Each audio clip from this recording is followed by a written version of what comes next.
Assalamualaikum warahmatullahi wabarakatuh. Perkenalkan, saya Auliani Romedayati, mahasiswa Permata Sakti. Saya akan menyampaikan tentang salah satu keanekaragaman Indonesia, yaitu rumah adat.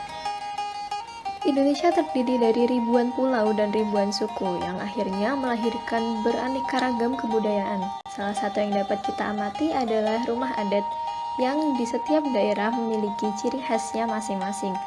Pada kali ini saya akan menyampaikan tentang salah satu rumah adat di Indonesia, yaitu Rumah Adat Sumatera Utara. Letak Sumatera Utara di Indonesia ditunjukkan oleh panah tersebut. Selama ini, rumah adat Sumatera Utara yang kita ketahui hanyalah rumah bolon. Ternyata rumah adat di Sumatera Utara beraneka ragam, tidak hanya rumah bolon saja. Untuk selengkapnya, mari ikuti ulasan berikut. Rumah adat Sumatera Utara yang pertama adalah Rumah Adat Karo. Rumah adat Karo sering juga disebut sebagai Rumah Siwaluh Jabu, yang artinya yaitu rumah yang dihuni oleh 8 keluarga. Setiap keluarga yang menghuni rumah ini mempunyai peran masing-masing, dan penempatan setiap keluarga di dalam rumah ini pun ditentukan oleh adat istiadat setempat. Rumah ini terdiri dari jabu jahe atau jabu hilir dan jabu bulu atau jabu hulu. Jabu jahe kemudian terbagi lagi menjadi jabu ujung kayu dan jabu rumah sendipar ujung kayu. Rumah adat Sumatera Utara yang berikutnya adalah Rumah Adat Nias. Rumah adat Nias disebut juga sebagai Rumah Omohada. Rumah ini berbentuk seperti panggung tradisional orang Nias. Bangunan ini mempunyai bentuk persegi, terdapat tiang-tiang dari kayu dan lengkap dengan atap yang terbuat dari rumbia. Rumah ini merupakan tempat kediaman bagi kepala negeri atau tuhenori, kepala desa atau salawa, atau sebagai tempat kediaman kaum bangsawan atau Omo Sembua. Rumah adat Sumatera Utara yang ketiga yaitu Rumah Adat Mandailing. Rumah adat Mandailing disebut juga sebagai Bagas Godang. Bagas berarti rumah, sedangkan Godang berarti banyak dalam bahasa Mandailing. Rumah adat Mandailing mempunyai 2 macam bentuk bangunan, yaitu Bagas Godang yang berfungsi sebagai tempat Namora Natoras dan Sopo Gudang sebagai tempat balai siding adat. Rumah ini berbentuk persegi panjang yang disangga dengan kayu-kayu besar yang jumlahnya ganjil. Ruangannya terdiri dari ruang depan, ruang tengah, ruang tidur, dan dapur. Rumah ini terbuat dari kayu, memiliki kolong di bawahnya dengan jumlah anak tangga 7 atau 9, berpintu lebar dan berbunyi keras jika dibuka. Konstruksi atapnya berbentuk tarup silengkuk dolok atau seperti atap pedati.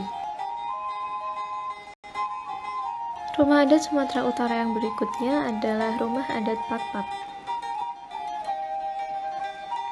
Ciri dari rumah adat Pakpak adalah rumah ini terbuat dari kayu serta atapnya terbuat dari ijuk. Bentuk arsitektur rumah adat Pakpak Sumatera Utara tidak hanya berbentuk seni, namun di setiap bagian rumahnya menggambarkan bagaimana pola pikir dan bagaimana suku Pakpak berbudaya pada zamannya. Bunga atap yang berbentuk pelengkung memiliki arti berani memikul resiko yang berat dalam mempertahankan adat istiadat. Lalu tampuk bumbungan memiliki arti simbol kepercayaan Pakpak. Tanduk kerbau yang melekat pada bumbung atap rumah Pakpak berarti semangat kepahlawanan Puang Pakpak. Kemudian segitiga pada rumah Pakpak menggambarkan susunan adat istiadat rumah Pakpak dalam urusan kekeluargaan yang terbagi menjadi 3 besar, yaitu Senina, Beru, dan Puang. 2 buah tiang besar di sebelah muka rumah memiliki arti kerukunan berumah tangga antara istri dan suami. Lalu 1 balok besar diberi nama Melmelon yang berarti kesatuan dan persatuan dalam segala bidang pekerjaan menjadi gotong royong. Ukiran-ukiran yang ada juga menggambarkan bahwa masyarakat Pakpak memiliki darah seni yang begitu kental. Pintu masuk dari bawah kolong rumah menunjukkan kerendahan hati dan kesiapsiagaan adat suku Pakpak dalam segala hal. Rumah adat Pakpak ini difungsikan untuk bermusyawarah untuk kepentingan umum dan juga biasa digunakan untuk acara-acara adat. Rumah adat Sumatera Utara yang kelima adalah rumah adat Melayu. Ciri khas yang nampak dari rumah adat Melayu adalah rumah ini identik dengan warna kuning dan hijau, serta dinding dan lantainya yang terbuat dari papan. Rumah adat Sumatera Utara yang selanjutnya adalah rumah adat Angkola. Sama halnya seperti rumah adat Mandailing, rumah adat Angkola juga disebut sebagai Bagas Godang. Dinding dan lantainya pun terbuat dari papan dan atapnya pun terbuat dari ijuk seperti rumah adat Mandailing. Yang menjadi perbedaannya adalah bahwa rumah adat Angkola biasanya didominasi oleh warna hitam. Rumah adat Sumatera Utara yang ketujuh adalah rumah adat Simalungun. Keunikan dari rumah adat Simalungun adalah atapnya yang berbentuk limas. Ciri khas lain dari rumah ini adalah terletak pada kaki bangunannya yang terbuat dari kayu gelondongan yang menyilang antar sudut.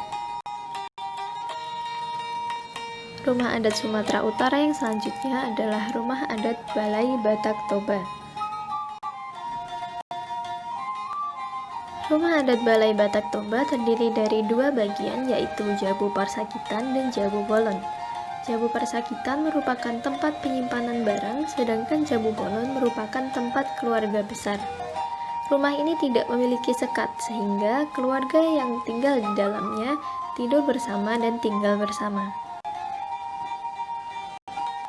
Rumah adat Sumatera Utara yang ke-9 adalah rumah adat Bolon. Rumah adat Bolon diakui oleh nasional sebagai perwakilan dari rumah adat Sumatera Utara. Di samping terdapat banyaknya rumah adat di Sumatera Utara.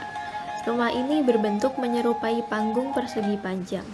Keunikannya yaitu hampir keseluruhan bagian rumah ini dibangun menggunakan bahan alam. Rumah ini biasanya dihuni oleh 4-6 keluarga yang hidup bersama.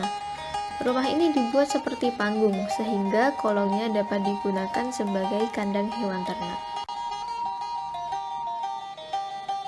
Berikut adalah referensi yang digunakan. Itulah ke-9 rumah adat Sumatera Utara yang telah dipaparkan. Semoga dapat bermanfaat dan menambah ilmu bagi kita semua. Saya Aulianing Rumedayati, mahasiswa Permata Sakti 2020, mohon undur diri. Terima kasih. Wassalamualaikum warahmatullahi wabarakatuh.